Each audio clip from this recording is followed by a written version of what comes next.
सर्वप्रथम या टी-वाय-बी-ए जनरलच्या विषयाच्या ऑनलाईन लेक्चरमध्ये मी तुम्हा सर्वांचं सहर्ष स्वागत करतो.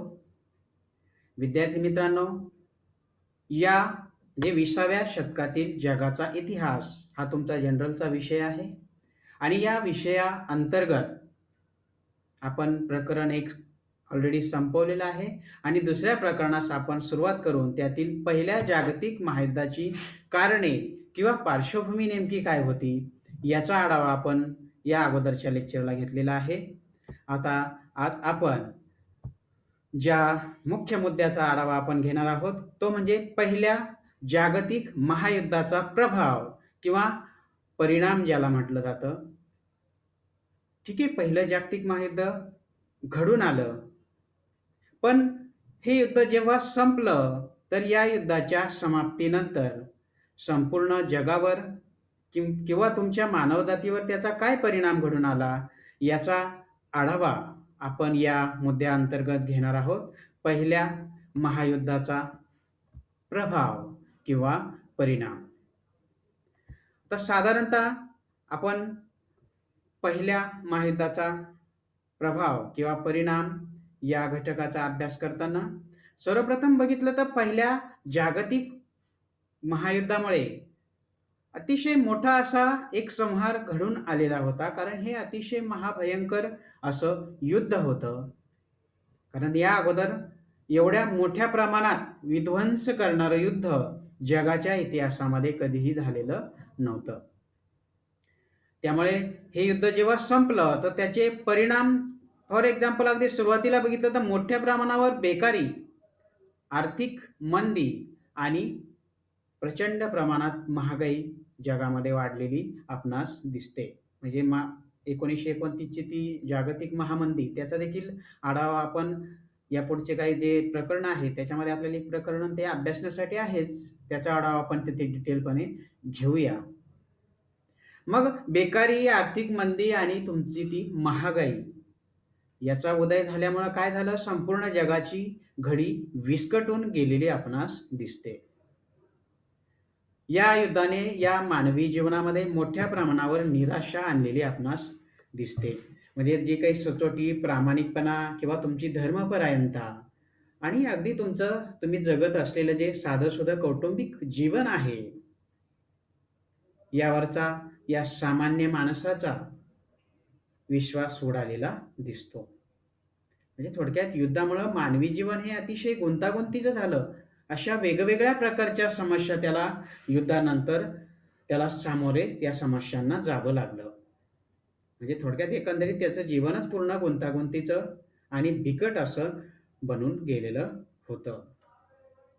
म्हणजे उदारमतवादासारखं एखादं तत्व असेल किंवा तुमची संसदीय राज्य पद्धती किंवा लोकशाही सारखं तत्व याच्याविषयी जनतेला फारशी आपण काय म्हणतो आत्मीयता राहिलेली नव्हती. त्यांची आत्मीयता आता कुठं वाढलेली होती, कारण त्यांना असं वाटलं तुमची संसदीय राज्यपद्धती किंवा तुमची लोकशाही किंवा तुमचा जो उदारमतवाद असेल याला फारसं यश आलेलं नाही. म्हणजे मग हुकुमशाही किंवा तुमचा हिंसाचार, तुमचा साम्यवाद याच्याविषयी लोकांना अधिक आत्मीयता वाटू लागली. का तर त्याचा परिणाम म्हणजे तो परिणाम कसला होता, तर तुमच्या त्या पहिल्या महायुद्धाचा होता. मग या महायुद्धाचे या संपूर्ण जगतावर काय परिणाम झाले त्याचा आढावा आपण घेणार आहोत. आता त्याच्यातील पहिलं जे आहे मानवहानी व वित्तहानी. म्हणजे मोठ्या प्रमाणावर मानवहानी किंवा मानवसंहार किंवा वित्तहानी किंवा तुमची आर्थिक हानी या युद्धामुळे झालेली दिसते.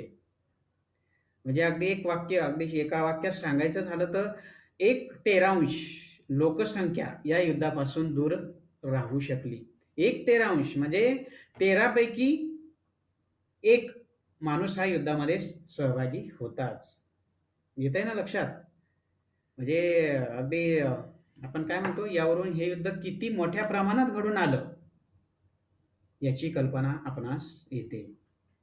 1/13 तिथं तो आपला अगदी भागाकारासारखा आपल्याला इथं तो पीपीटी मध्ये नाही घेता आला. म्हणजे 1/13 लोकसंख्या ही युद्धापासून दूर राहू शकली. म्हणजे 13चा 1 भाग थोडक्यात. म्हणजे या युद्धात सुमारे अगदी आता हे जे वर्णन आहे ना, काही युद्धात 6 कोटी म्हणजे त्या सैनिकांची संख्या दर्शवताना काही 6 कोटी, काही ठिकाणी 6.5 कोटी असं मग सरासरी एक ढोबळमानाने आपण काय म्हणतो, की या युद्धामध्ये सुमारे 6 ते 6.5 कोटी सैनिकांनी भाग घेतलेला होता. सैनिक फक्त युद्धासाठी त्या रणांगणावर ते लढणारे सैनिक. मग त्यापैकी जवळ-जवळ आता काही ठिकाणी इथं 90 लाखाचा देखील उल्लेख आलेला आहे. तर 1,30,00,000 सैनिक मारले गेले. सैनिक, नागरिकांचा त्याच्यात काही विषय नाही. हे फक्त आपण सैनिकांचं बोलतोय. त्याच्यात जखमी व अपंग झालेल्यांची संख्या 2 कोटींच्या वर गेलेली. 50,00,000 सैनिकांचा शेवटपर्यंत म्हणजे काही पत्ताच लागला नाही. त्यांचं नेमकं काय झालं? ते जखमी झाले की बेपत्ता झाले की मारले गेले युद्धात? त्यांचं काहीच त्याच्यातून म्हणजे ते शेवटपर्यंत अगदी लक्षात आलेलं नाही. सैनिकांशिवाय जर आपण विचार केला तर वेगवेगळ्या देशांमध्ये युद्धामध्ये मरण पावलेल्या नागरिकांची जी संख्या होती ती अगदी तुमच्या त्या 27 लाखांच्या वर गेलेली होती. नागरिक म्हणजे ज्यांचा युद्धाशी काही संबंध नाही असे देखील नागरिक. मग युद्धानंतर काय झालं? बालक मृत्यूचं जे प्रमाण होतं ते मोठ्या प्रमाणावर वाढलं. वेड्यांच्या संख्येमध्ये देखील भर पडलेली दिसते. म्हणजे त्यांचं मानसिक संतुलन पूर्णपणे बिघडलेलं होतं. लाखो लोकांचे संसार हे उद्ध्वस्त झालेले होते. आणि या बरोबरच जी मोठमोठाली शहरे होती या शहरांचा देखील विध्वंस झालेला होता. म्हणजे ती नष्ट झालेली होती. तसेच तुमची जी काही कारखाने होती, त्यांची जी शेती होती, लाखो एकर जी जमीन होती ती पूर्णपणे या युद्धामुळे उद्ध्वस्त झालेली होती. त्या कारखान्यांचं देखील प्रचंड प्रमाणावर नुकसान झालेलं होतं. म्हणजे असा एक सर्वे सांगितलं जातो, की युद्ध चालू असताना साधारणतः दर तासाला $1 कोटी संपत्तीचा चुराडा होत होता. दर 1 तासाला म्हणजे एवढं भयानक त्याला आर्थिक खर्च, आर्थिक ताण संपूर्ण जगाला सहन करावा लागलेला होता. जे प्रत्येक राष्ट्रातील सुवर्ण परिमाण ही चलन व्यवस्था नष्टच झाली जवळ-जवळ आणि तिथं कागदी चलनाचा अवलंब झाला. सुवर्ण चलन, कागदी चलन लक्षात येतं ना, म्हणजे ह्या नोटानंतर अस्तित्वात आली. पहिलं सुवर्ण चलन होतं तिथे. पण या जागतिक महायुद्धानंतर अतिशय बिकट अशी परिस्थिती निर्माण झाली आणि तुमची आर्थिक जी व्यवस्था होती ती पूर्णपणे ढासळलेली किंवा कोलमडलेली दिसते. मग सर्व युरोपियन देशांची जी अर्थव्यवस्था होती ती पूर्ण ढासळलेल्या अवस्थेत होती आणि ही जी अर्थव्यवस्था होती ती पुन्हा पूर्ववत करण्यासाठी किंवा पूर्वपदावर येण्यासाठी बराच काळ पुढे जावा लागला होता. मग तेव्हा कुठेतरी काहीतरी पुढं हळू-हळू मग ती काही लगेच अर्थव्यवस्था पूर्ववत सुरळीत झाली असं नव्हे. हा झाला पहिल्या महायुद्धाचा परिणाम, पहिला मानवहानी व वित्तहानी. त्यानंतर दुसरा जो परिणाम आहे तो म्हणजे दुसऱ्या महायुद्धाचे बीज रोवले गेले. आता असं का म्हटलं जातं? मुळात पहिलं जागतिक महायुद्ध संपलं आणि पॅरिस येथे शांतता परिषदेचं आयोजन करण्यात आलं आणि या शांतता परिषदेमध्ये विजित राष्ट्रांनी म्हणजे विजित गटातील राष्ट्रांनी पराजित गटातील राष्ट्रांवर अपमानास्पद, अन्यायकारक असे तह लादलेले होते. आता त्यामध्ये फॉर एक्झाम्पल वर्सायचा तह हा कुणावर लादण्यात आलेला होता? तर तो जर्मनी राष्ट्रावर लादण्यात आलेला होता. थोडक्यात एक जबरदस्तीने लादलेला तह असं देखील या वर्सायच्या तहाला म्हटलं जातं. का? तर कारण पहिल्या महायुद्धासाठी जर्मनी हा सर्वस्वी जबाबदार आहे. म्हणजे सर्वस्वी जर्मनीलाच जबाबदार धरण्यात आलं. जर्मनी या राष्ट्राला युद्ध गुन्हेगार ठरवण्यात आलं. मोठ्या प्रमाणावर युद्धखंडणी त्यांच्यावर लादण्यात आली. मग त्याचाच तो एक भाग म्हणजे तुमचा तो अन्यायकारक असा वर्सायचा तह. अतिशय अन्यायकारक अशा अटी त्या वर्सायच्या तहामध्ये समाविष्ट होत्या. वर्सायचा तह आणि त्याचं टीकात्मक परीक्षण या मुद्द्याचा देखील आढावा आपण नंतर घेणार आहोत. मग म्हणजे जी इतर काही पराभूत राष्ट्र होती त्यांच्यापेक्षा अतिशय वाईट अशी वागणूक या जर्मनीला देण्यात आलेली होती. म्हणजे जर्मनीचे जे खनिज संपत्तीयुक्त जे प्रदेश होते, औद्योगिकदृष्ट्या, भौगोलिकदृष्ट्या जे काही अतिशय प्रगत असे वेगवेगळे प्रांत किंवा प्रदेश होते ते त्या जर्मनीकडून हिरावून घेण्यात आलेले होते. मग जर्मनीची थोडक्यात वाटणी झाली. मग वाटणी झाल्यामुळे अगदी फ्रान्सपेक्षाही लहान असा देश तो जर्मनी पुढील काळामध्ये बनलेला दिसतो. एवढंच नव्हे तर जर्मनीचं सामर्थ्य कमी करण्यासाठी त्यांचं लष्करी खच्चीकरण देखील करण्यात आलेलं होतं. म्हणजे पहिल्या महायुद्धाचा सर्व खर्च हा जर्मनीवर लादण्यात आला असं देखील म्हटलं तर काही वावगं ठरणार नाही. मग यासारख्या अनेक अपमानास्पद अटी जर्मनीवर लादण्यात आला, त्यामुळे जर्मनीची जगात फार मोठी बदनामी झाली होती. मग जर्मनीची अर्थव्यवस्था ही पूर्णपणे ढासळलेली होती. त्यांचा लोकशाहीचा प्रयोग देखील फसलेला होता. आणि त्यातले त्यात हा वर्सायचा लादलेला तह म्हणजे जर्मनीला लागलेला एक कलंक आहे आणि तो आपण पुसून काढला पाहिजे असं प्रत्येक जर्मन माणसाला वाटू लागलं. मग ही जी मानसिक अवस्था त्या जर्मन लोकांची तयार झालेली होती की आता वर्सायच्या तहाचा बदला आपणास घ्यायला पाहिजे आणि या वर्सायचा तह हा अपमानास्पद आहे, अन्यायकारक आहे आणि या तहाचा बदला आपण घेतलाच पाहिजे असं म्हणणारा हुकुमशहा ॲडॉल्फ हिटलर याचा जर्मनीमध्ये उदय पुढील काळामध्ये होतो. मग हिटलरने काय केलं, सत्ता बळकावल्यानंतर त्याने वर्सायच्या तहाचा कलंक जो होता तो पूर्णपणे पुसण्यास सुरुवात केली. त्यासाठी त्याने आक्रमक धोरणाचा पुरस्कार केला. एकामागून एक जे वेगवेगळे प्रदेश होते ते या हिटलरने जिंकून घेण्यास सुरुवात केलेली होती. म्हणजे त्यातूनच पुढे मग दुसऱ्या महायुद्धाची सुरुवात त्या हिटलरच्या अशा कृत्यामुळे. पण असंही म्हटलं जातं, जर दोस्त राष्ट्रांनी त्या अमेरिकेचे राष्ट्राध्यक्ष विड्रो विल्सन यांच्या तत्वानुसार म्हणजे 14 आपण काय म्हणतो त्याला, त्यांनी जी 14 तत्व सांगितली त्याला अनुसरूनच हा तह लादण्यात आलेला होता. पण हा तह लादताना त्याच्या अटी जर सौम्य लादल्या असत्या तर कदाचित जग दुसऱ्या महायुद्धाकडे झुकलं नसतं. पर्यायाने त्याच्या अगोदर समजा तो तह लादला नसता तर जर्मनीवर अन्याय झाला नसता आणि हिटलर सारख्या हुकुमशहाचा उदय झाला नसता. मग हिटलरचा उदय झाला नसता तर पर्यायाने दुसऱ्या महायुद्धाकडे जग ओढलं गेलं नसतं. म्हणूनच म्हटलं जातं की व्हर्सायच्या तहातून दुसऱ्या महायुद्धाचे बीज रोवले गेले. हा देखील दुसऱ्या महायुद्धाचा परिणाम मानला जातो. त्यानंतर पुढचा जो आहे तो म्हणजे रशियन राज्य क्रांती. आता मी तुम्हाला सांगितलं की ऑस्ट्रियाने जेव्हा सर्बियावर आक्रमण केलं, म्हणजे त्याला काय असं भरीव असं कारण होतं असं नव्हे. म्हणजे ऑस्ट्रियाने आक्रमण त्या सर्बियावर केलं, पण मग त्यांना मदतीला कोण आलं ऑस्ट्रियाच्या मदतीला, तर रशिया धावून आला. तर रशिया धावून आला म्हणजे त्याला काही विशेष असं काही कारण नव्हतं, कारण रशियामध्ये देखील स्लाव वंशीय लोक राहत होते आणि सर्बियामध्ये देखील स्लाव वंशीय लोक राहत होते. मग वंशाचा प्रश्न आला शेवटी, त्यामुळे रशियाने काय केलं, सर्बियाच्या बाजूने युद्धात उडी घेतली. मग एकदम अशा प्रदीर्घ आणि भयानक युद्धाला तोंड देण्याची शक्ती व क्षमता झार राजवटीमध्ये नव्हती. रशियामध्ये झार राजवट होती.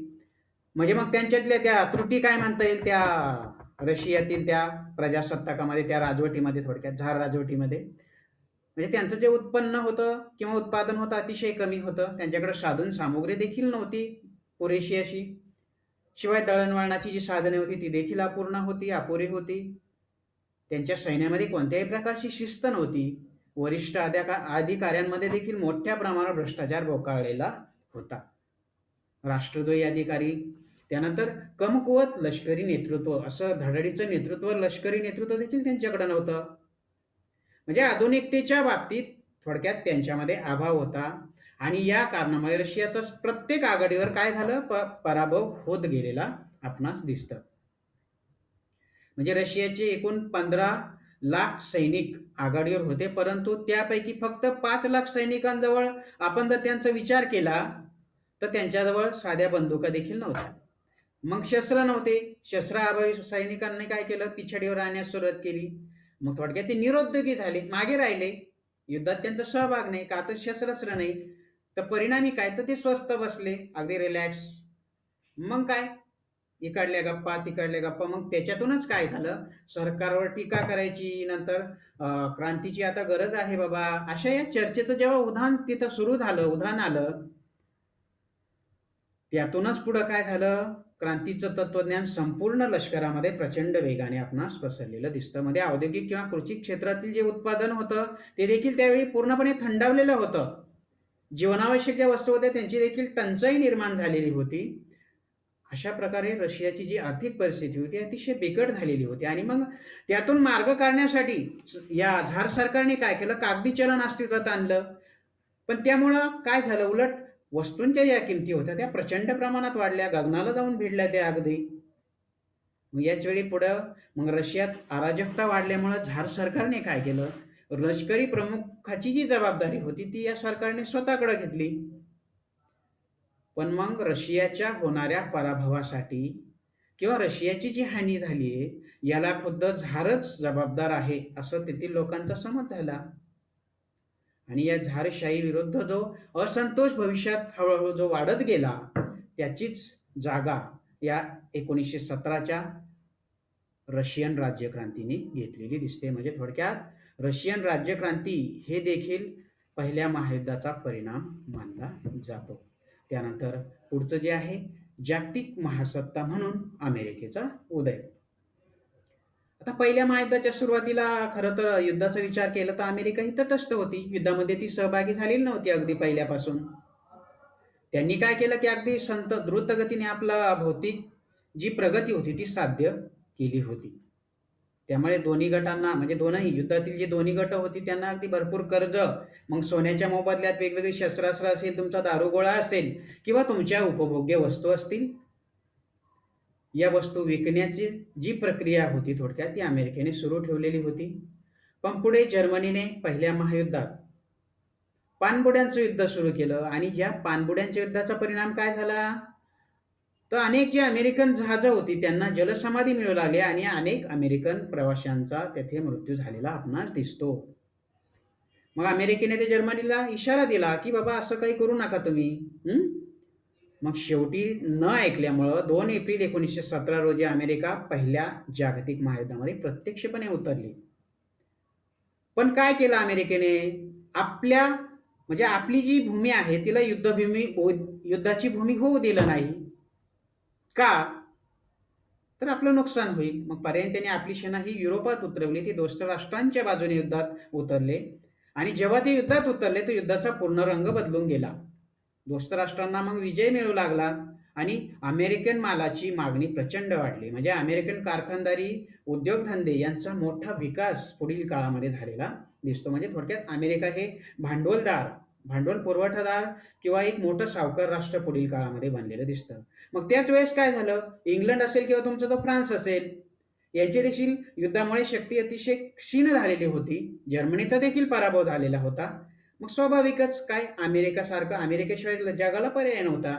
मग एक बलाढ्य सत्ता म्हणून अमेरिकेचा त्या काळात उदय झालेला दिसतो. म्हणजे थोडक्यात जगाचं जे आर्थिक, राजकीय किंवा लष्करी नेतृत्व होतं ते या अमेरिकेकडे गेलेलं दिसतं. म्हणजे जागतिक महासत्ता म्हणून अमेरिकेचा उदय झाला हा पहिल्या महायुद्धाचा एक परिणाम मानला जातो. आता त्यानंतर पुढचं जे आहे राष्ट्रसंघाची स्थापना. मुळात पहिलं जागतिक महायुद्ध हे अतिशय भयंकर होतं. मोठ्या प्रमाणावर मानवजातीचं नुकसान किंवा संहार झालेला आपणास दिसतो. मग युद्ध हे फारच वाईट असतं याचा अनुभव हा संपूर्ण जगाला आलेला होता. मग भविष्यात असं प्रकारचं युद्ध पुन्हा लढलं जाऊ नये. राष्ट्रांमध्ये काही प्रश्न उद्भवले, काही वाद तंटे उद्भवले तर ते शांततेच्या आणि वाटाघाटीच्या मार्गाने सोडवले जावेत याची जाणीव या जगातील राज्यकर्त्यांना झाली. पर्यायानं मग त्यांना काय वाटू लागलं की जग आता सुरक्षित राहिलं पाहिजे, त्याच्यासाठी काहीतरी उपाययोजना आपण करायला पाहिजे. मग असे वाद तंटे होऊ नये, राष्ट्रातील प्रश्न जे असतील ते समोपचाराने मिटवले पाहिजे. तर त्याच्यासाठी एखादी आंतरराष्ट्रीय संघटना असावी आणि ती म्हणजे कोणती, राष्ट्रसंघ. मग तेव्हा राष्ट्रसंघाची स्थापना होते. म्हणजे अमेरिकेचे जे राष्ट्राध्यक्ष होते वुड्रो विल्सन यांनी पहिलं जागतिक महायुद्ध जे सुरू होतं त्या काळातच अगदी शांतता प्रस्थापित करणारी शांततावादी अशी 14 तत्व त्यांनी मांडलेली होती. मग या राष्ट्रसंघाची स्थापना कशी झाली, तर त्या वुड्रो विल्सन यांनी जी 14 तत्वे मांडली त्या 14 तत्वातील 14व्या तत्वानुसार राष्ट्रसंघ या आंतरराष्ट्रीय संघटनेची निर्मिती झालेली होती. स्थापना दिन जर म्हटलं तर 10 जानेवारी 1920 या दिवशी राष्ट्रसंघाची स्थापना झाली. लीग ऑफ नेशन ज्याला म्हटलं जातं. मग जेव्हा त्या संघटनेची स्थापना झाली तेव्हा जगामध्ये एक सहकार्याच्या नव्या पर्वास सुरुवात झालेली दिसते.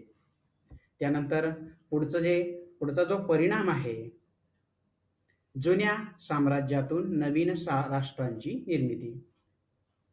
आता पहिल्या जागतिक महायुद्धापूर्वीचा जर आपण विचार केला तर रशिया किंवा तुमचं जर्मनी असेल किंवा ऑस्ट्रिया किंवा टर्की यांची मोठमोठाली अशी साम्राज्य होती. पहिल्या महायुद्धात थोडक्यात या राष्ट्रांचा दारुण पराभव झालेला होता. विजित दोस्त राष्ट्रांनी काय केलं, या पराभूत देशांबरोबर तह केले. तह पण कसे, ते अगदी अपमानास्पद तह. म्हणजे फॉर एक्झाम्पल आपण वर्सायचा तह बघितला की जो जर्मनीवर लादण्यात आलेला होता.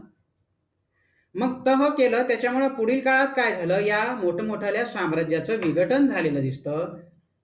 या दोस्त राष्ट्रांनी काय केलं, स्वयंनिर्णयाचं जे तत्व होतं ते त्यांनी पुढं केलं आणि साम्राज्यात अनेक वंशाचे जे लोक होते त्यांना वेगळं करण्याचा प्रयत्न केला.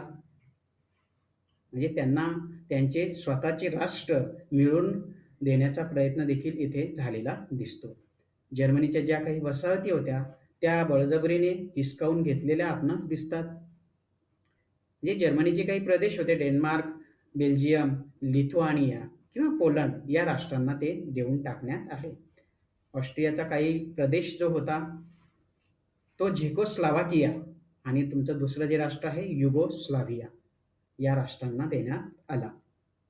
म्हणजे रशियन साम्राज्यातून पुन्हा काय तर फिनलँड आणि लॅटेव्हिया या राष्ट्रांची देखील निर्मिती पुढील काळामध्ये झालेली दिसते. म्हणजे थोडक्यात काय, जुन्या साम्राज्यातून नवीन राष्ट्रांची निर्मिती हा दुसऱ्या महायुद्धाचा एक परिणाम मानला जातो. म्हणजे पहिल्या महायुद्धाचा परिणाम मानला जातो. तर पहिल्या महायुद्धानंतर अशी किती राष्ट्र अस्तित्वात आली, तर जवळजवळ 30 नव्या राष्ट्रांची निर्मिती या युद्धानंतर झालेली दिसते. म्हणजे युरोपियन, आफ्रिकी व आशियाई प्रदेशांबरोबरच असलेले तुर्की साम्राज्य पूर्णपणे बरखास्त करण्यात आले. म्हणजे मग तुमचा जो मूळ टर्कीचा जो प्रदेश होता तेवढा जर वगळता, म्हणजे तो काय झाला, तो फक्त तुर्कांच्या ताब्यामध्ये राहिला, मूळ टर्की. बाकी जे इतर काही होतं, जुन्या राष्ट्रातून नवीन राष्ट्रांची निर्मिती पुढील काळामध्ये करण्यात आलेली आपणास दिसून येते. आणि आजच्या लेक्चरला आपण अगदी शेवटचं परिणाम बघूया. तो म्हणजे काय, युरोपात स्वतंत्र बाल्कन राष्ट्रांचा उदय. म्हणजे बाल्कन प्रदेशाचा प्रचंड भाग हा टर्कीच्या वर्चस्वाखाली होता. टर्की सुलतानांनी त्यांच्यावर प्रचंड अत्याचार केला, पण या अत्याचाराला काहीतरी सीमा असते. मग शेवटी काय झालं की पहिल्या महायुद्धानंतर टर्कीच्या वर्चस्वातून हे जे बाल्कन राष्ट्र होती त्यांची पूर्णपणे मुक्तता करण्यात आलेली आपणास दिसून येते. अशा प्रकारे आजच्या लेक्चरला आपण जवळजवळ 7 परिणामांचा आढावा घेतलेला आहे. पहिल्या महायुद्धाचा परिणाम किंवा प्रभाव या मुख्य मुद्द्याचा आपण आढावा घेतोय. उरलेले जे काही बाकी परिणाम आहेत ते आपण पुढच्या लेक्चरला बघूया. आज आपण इथे थांबूया. खूप खूप धन्यवाद.